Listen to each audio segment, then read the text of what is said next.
Good afternoon, ladies and gentlemen. It has come to my attention that there are some regions in our country that do not entertain the political gimmicks, especially from the politicians who are not well conversed with the area, and then they go there and politicize everything. Some of these politicians will just go to a campaign to look for publicity outside their region that they are supposed to represent. And when they go to other people's regions, then definitely they would taint them. They would actually diminish them and reduce them to something that is not corroborating well with the people on the ground.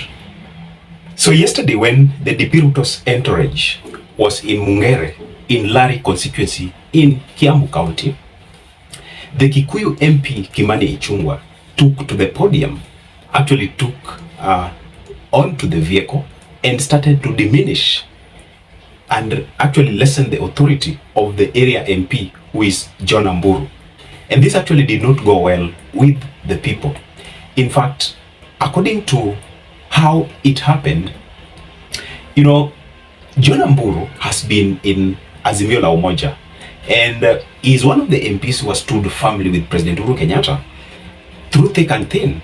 You see, some of the MPs who have left Uhuru Kenyatta and John DP Ruto left long time ago, and the likes of Jonah Mburu within the Kiambu framework, within the Kiambu setting, Jonah Mburu is so steadfast with supporting President Uhuru Kenyatta, so steadfast with supporting Azimio la Umoja team. And so, because we always know the narrative that is being spearheaded in the Kenya Kwanza Alliance, whenever they go to a region, they identify somebody to attack scathingly, and they do it perfectly. Actually, this scenario that was witnessed yesterday, the Tanga team did not actually allow this to get into the limelight for the public to notice it. So, Kimani Ichung'wah was in for a shock, because the moment he got onto the vehicle, he took the mic and immediately started to attack the Lari Mp Jonah Mburu. One of the differences that they have been having as the Kiambu MPs is that Jonah Mburu stood with President Uhuru Kenyatta through thick and thin, and is one of the MPs who defied all odds and did not leave President Uhuru Kenyatta when all others were leaving President Uhuru Kenyatta and joining William Samoei Ruto.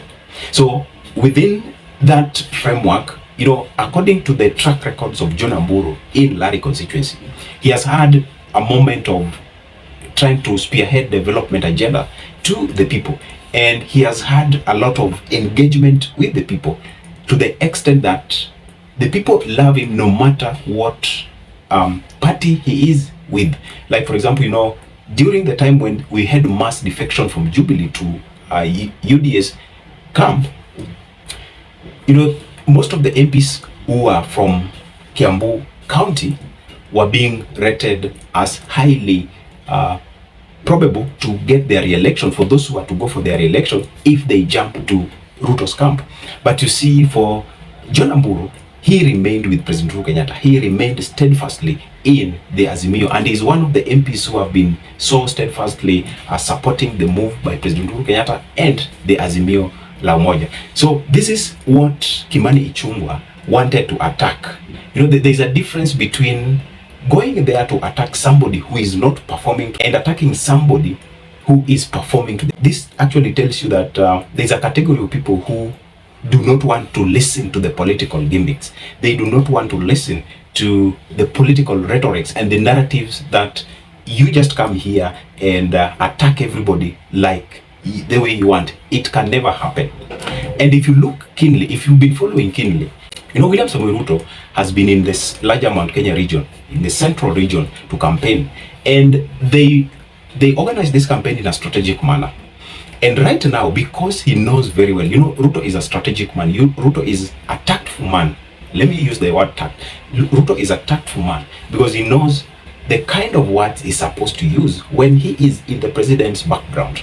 He knows who to direct to spew the attacks directly to the president, but not him coming out to attack President Uhuru Kenyatta. The context of his wordings that he speaks in the rallies have been so much tactful. They have been tuned not to attack President Uhuru Kenyatta directly, but look at the allies, look at the people who are backing him.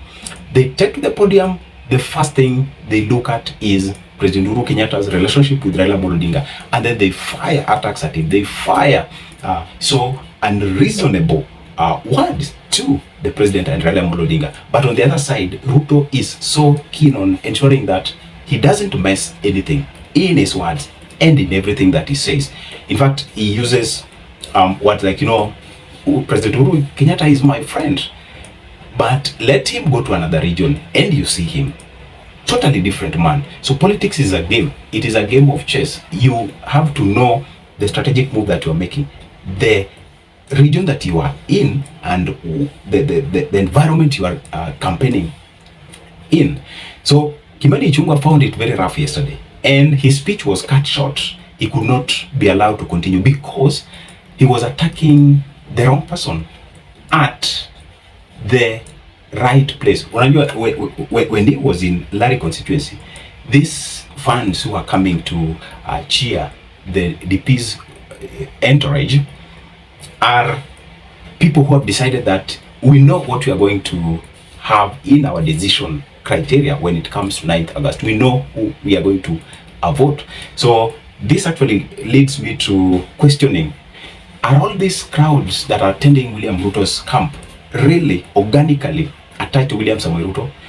We can question the rally that comes to cheer DP Ruto, especially in the Mount Kenya region, because if they have a streamlined mindset where we just come to see what you have for us, we just come to hear you, but not attacking our very own that we depend on, for example in this case Jonah Mburu, then definitely the Ruto's crowds are questionable. So I don't know what you think, ladies and gentlemen, and we can keep this conversation going.